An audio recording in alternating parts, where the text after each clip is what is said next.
Most owner-occupiers buy with emotion. Investors, non-emotional, absolutely non-emotional. We're not thinking about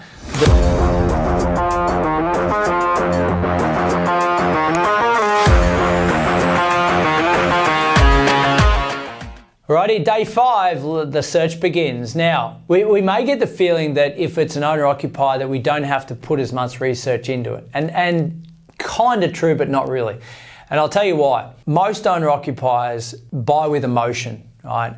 We've got to think about where we want to live versus what we can afford versus the long-term growth outcome, okay?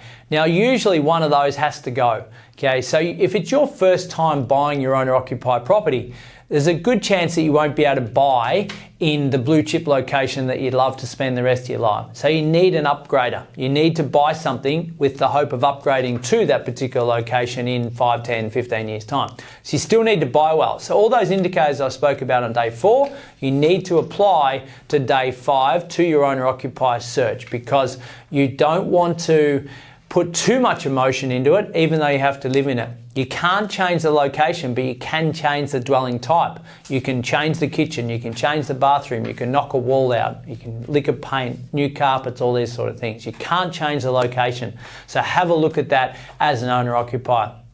Investors, non-emotional, absolutely non-emotional. We're not thinking about the look of the feel of the property as much. We're just simply going on numbers and then going hard trying to find as many that suit our situation as possible. Okay, so we need to knock down the doors of agents. We need to ring and make contact with as many agents in the area as possible. Now, there's websites that rate agents. There's one that's actually called Rate My Agent. You can jump on and see who are the best agents online as judged by you in that particular area. I would knock down the doors of the top 10 and say, look, here's my strategy, here's who I am, I've got pre-approval, here's evidence of it, this is the price point, go and find me what I need, right? And bring them back to me as quick as you can, okay? Sound urgent, be cooperative with the agent, be their best friend for a short period of time. Most do the opposite. They're like, oh no, I won't tell you how much I can spend because that'll give it away and then I'll pay too much for it. Well, you don't pay too much for it if you know what the comparative sales are in the location that you're looking, okay? Which again, forms part of your research on day 4 and then whilst we're looking for property on day 5. So we're knocking down the doors of agents, not literally, but figuratively speaking, we're communicating with them. We've got them on speed dial, we're text messaging, we're emailing. Every forum that we can hit them with, we are hitting them with on a daily basis. If we can't do it on a daily basis, we need to outsource it to a buyer's agent, okay? Link in the bio. Now, with the search itself, we need to go about it on a consistent basis. Consistency wins, no doubt about that. Okay, so if we're just turning up on weekends, we're behind those that are actually working on it on a daily basis. The good properties are gone by the weekend, okay?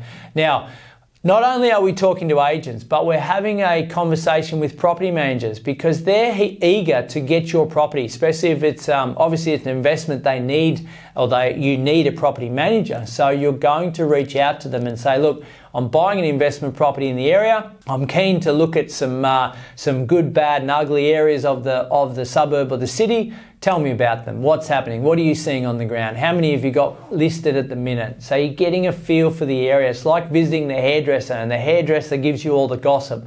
Well, the property manager does the same thing, or the good ones will at least. So again, 4 or 5 property managers. Constant communication with all of them. If you're on the ground in the area, especially owner-occs, letter drops. Okay, make up a template, put it in the letter boxes of the houses or the streets that you want to buy in. Yeah, and you may get some abusive phone calls back saying, how dare you want to buy my house off me? That's it. You only need one of those letters to come through and say, yeah, I'm happy to chat. Okay, now real estate agents, obviously, hello, by the way, you don't need a real estate agent if you're doing that, okay, which is great, but real estate agents won't generally like that because it's taking a listing off them, okay? But energy is key. You've got to be up and about every day with a sole focus to say, I'm buying a house and I'm knocking down doors to do that. It might be a 1 month, 2 month, 3 month process in your life, and you wake up on the 3rd month with a property in hand, knowing that you've bought well because you've had a great strategy and you had your foundation set because you were prepared to put the work in. Amateur investors will work on the weekends. They won't tell the agents the strategy. They won't tell them how much they can spend. They won't do the hard yards required to get the good properties. Okay, so you can get an easy advantage by just simply doing what's required to do on a regular basis. Okay, off-market properties, simply ask for them. Okay, not all off-market properties are created equal, meaning that a lot of off-market opportunities that may be presented to you are actually overpriced. So you need to understand again what something's worth in the area, and the property manager can help with that. The real estate agent can help from that. RP Data can help with that. Realestate.com can help with that. What's sold in the area in the last 3 to 6 months, all right?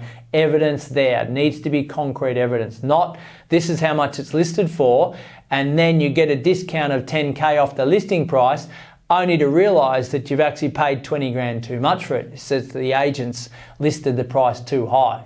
Happens in a lot of areas, if not all of them, okay? So day 5 is all about talking to agents, talking to people on the ground. If you're there physically, fantastic. You can see them in person and eyeball them. But if not, I don't think it's a requirement that you have to be there, by the way. You're just simply communicating with people on a regular basis. As I said, if you can't do it every day, then you need to outsource that, and I firmly believe that, okay? There it is.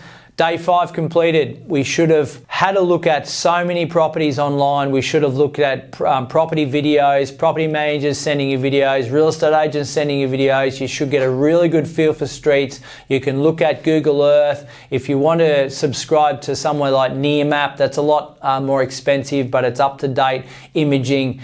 There's so many resources online that you've got access to make sure or give you the feeling that you're basically there on foot as well. Okay, so the search begins. Get your hands dirty.